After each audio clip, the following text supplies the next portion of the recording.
লোকসভা ভোটে হার, বঙ্গে বিজেপির বিপর্যয়, আর তারপর থেকে বিজেপি নেতাদের নানা অবস্থান, তাদের গলায় নানা সুর। 21-এর পর 24-এও বঙ্গে বিজেপির বিপর্যয়। আগের থেকে লোকসভায় আসন সংখ্যা কমেছে, হেরে গেছেন একের পর এক হেভিওয়েট পদ্মপ্রার্থী।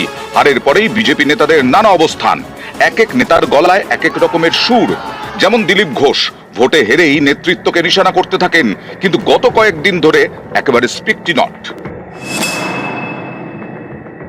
শুভেন্দু অধিকারী একটা কথা বলছেন যে যখন হেরে যায় তার উপর দায় চাপানো হয়, যখন জেতে তাকে কিন্তু কেউ কিছু বলে না। এ ব্যাপারে কিছু বলার নেই, পার্টির লোকেরা বলবেন, আমাকে কেন জিজ্ঞেস করছেন? আমি কিছুই দেখতাম না। পার্টির স্টেট অফিস থেকে প্রচারের জন্য যদি আমাকে বলে, আমি আমার নিজের গাড়িতে, আমি তো সরকারি গাড়ি চড়ি না, আর পার্টি থেকেও তেল নিই না। আমি নিজে তেল ভরে আমার বাড়ির পয়সায়, পেট্রোল পাম্পটা আছে, কয়েক লক্ষ টাকা রোজগার আছে, বৈধ রোজগার, সেই তেল ঢুকিয়ে আমি যাব এবং যেখানে যেখানে আমাকে প্রচার করতে বলা হয় আমি সেখানে প্রচারে যাই। সংগঠিত করার কাজটা আমার নয়, কেবলমাত্র আমার জেলাতে পার্টির সংগঠনের লোকেরা তারা রাজ্যের নির্দেশিকাও যেমন পালন করেন, আমার পরামর্শটাও মেনে চলেন। এর বাইরে সাংগঠনিক ব্যাপারে আমি কোনোদিন হস্তক্ষেপ করি না, ভবিষ্যতেও করার কোনো ইচ্ছা নেই। 2021-এর বিধানসভা ভোটের পর থেকে রাজ্য বিজেপির সভাপতি সুকান্ত মজুমদার, তার নেতৃত্বে বারবার ভোটে ধাক্কা খেয়েছে বঙ্গ বিজেপি। 2022-এর পুরো ভোট, 23-এর পঞ্চায়েত, এবার লোকসভা ভোট। বঙ্গে বিজেপির আসন সংখ্যা 18 থেকে নেমে 12।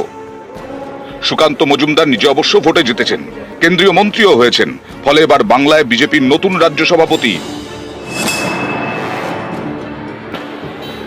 বিষ্ণুপুরের সাংসদ সৌমিত্র খাঁ যে ঠিক কি চাইছেন সেটা তার কথায় স্পষ্ট নয়। শুভেন্দু অধিকারী বা সুকান্ত মজুমদার কেউ দলের বিরোধী লোক নয়, বা কেউ দল ছাড়া অন্য কথা ভাবে না। কোথাও রাজনীতির স্ট্যাটিস্টিক ভুল হতে পারে, কোথাও যে পলিসি নিয়েছি সেটা ভুল হতে পারে।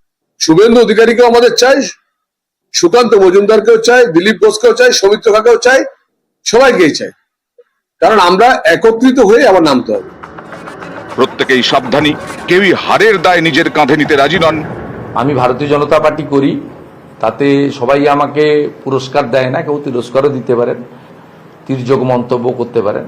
ভালো হলে নিজেদের ক্রেডিট দেন, খারাপ হলে আমার ঘাড়ে চাপান। প্রার্থী নির্বাচন, প্রচার কৌশল, এই সবটাই কিন্তু সংগঠন তৈরি করে। অনেকের মনেই প্রশ্ন, বঙ্গ বিজেপি তাহলে এবার কোন পথে? কোন নেতার হাতে থাকবে দলের রাশ? কে হবেন বিজেপি রাজ্য সভাপতি?